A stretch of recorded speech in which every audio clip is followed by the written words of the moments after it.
There are voices shaping your life. Some are loud, some are subtle. All of them are forming you. Most people believe they are navigating those voices correctly until they encounter pressure.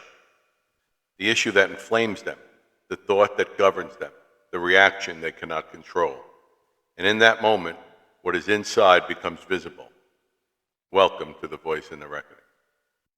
This is not motivational content, it is diagnostic. We examine the voice of self, the voice of the world, the voice of the demonic, and the voice of the Holy Spirit. Because the danger is not hearing a voice, the danger is misidentifying the source. Spiritual warfare is not theatrical, it's cognitive. And what repeatedly governs your mind will eventually govern your life. Discern the voice, submit to the Spirit, govern yourself. This is The Voice in the Reckoning.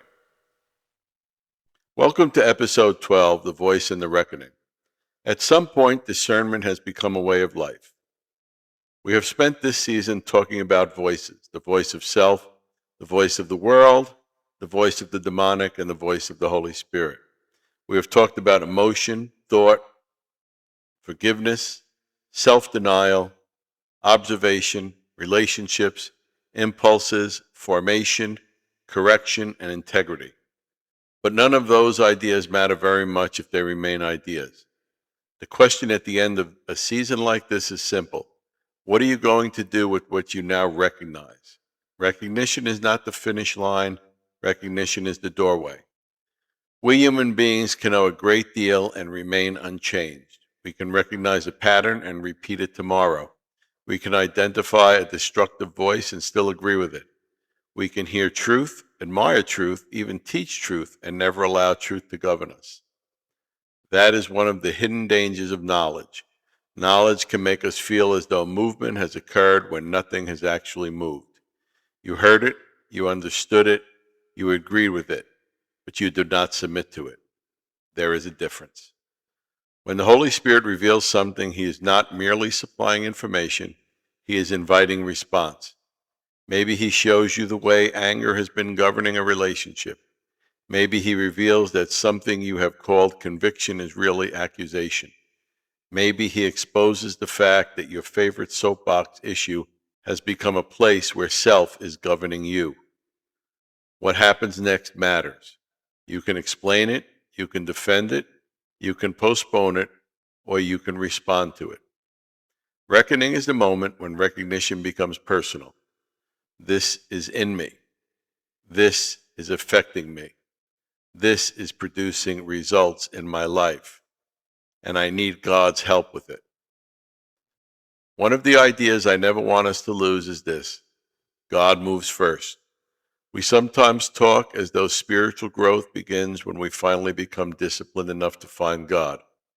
But God has already been speaking. The Holy Spirit has already been drawing, correcting, convicting, reminding, and guiding. Our response matters, but His action precedes our response. That changes the way I understand reckoning. Reckoning is not me manufacturing spiritual improvement.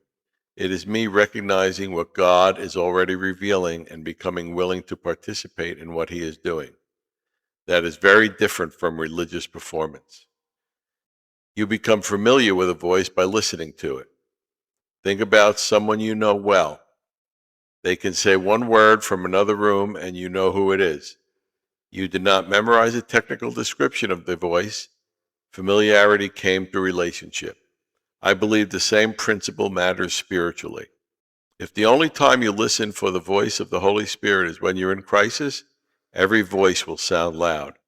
But if you learn to notice Him in ordinary moments, correction, restraint, compassion, mercy, conviction, patience, recognition begins to deepen. You begin to notice the difference between urgency and guidance, between accusation and conviction, between self-protection and truth. One of the most practical things we have discussed this season is the pause between thought and agreement, the pause between emotion and reaction, the pause between offense and retaliation. That pause may be only a few seconds, but sometimes a few seconds are enough to ask, what voice is this? Is this self defending itself? Is this the world supplying a rationale I already wanted? Is this accusation? Or is the Holy Spirit asking me to see something differently? The pause does not make you passive. It makes room for discernment. Do not measure spiritual growth only by what you know. Measure by what is changing. Are you easier to correct? Do you forgive more quickly? Do you need less validation?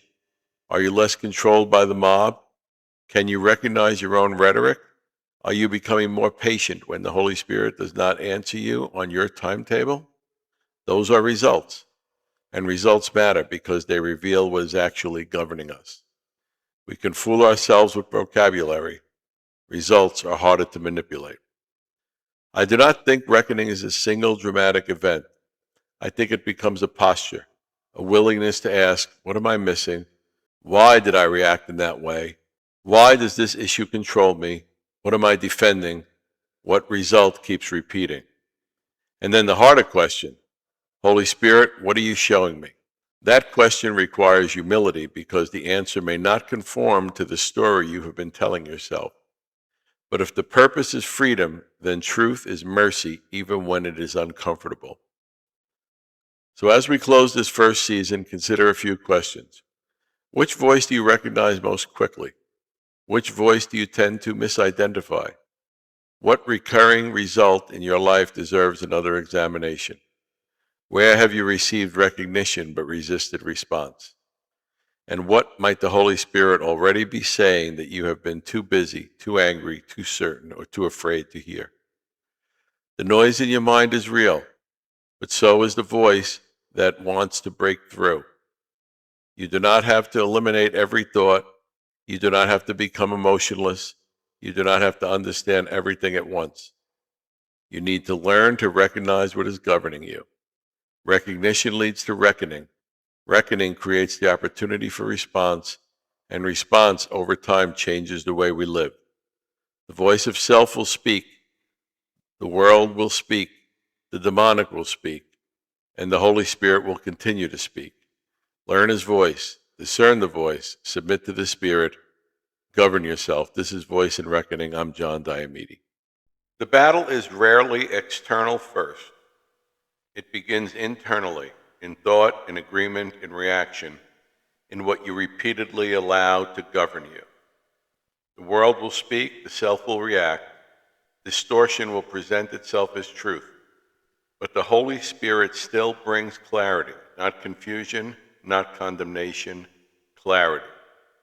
And discernment begins when you stop automatically agreeing with every voice in your mind. Examine what is shaping you. Examine what you repeatedly defend. Examine what continues to produce instability, because what governs the mind will eventually govern the life. Discern the voice, submit to the Spirit, govern yourself. This is the Voice and the Reckoning. I'm John Diomede. For more information, visit our website, voiceandreckoning.com. If you want to contact me, use the email on the website. I am available for seminars, speaking engagements, podcasts, and more.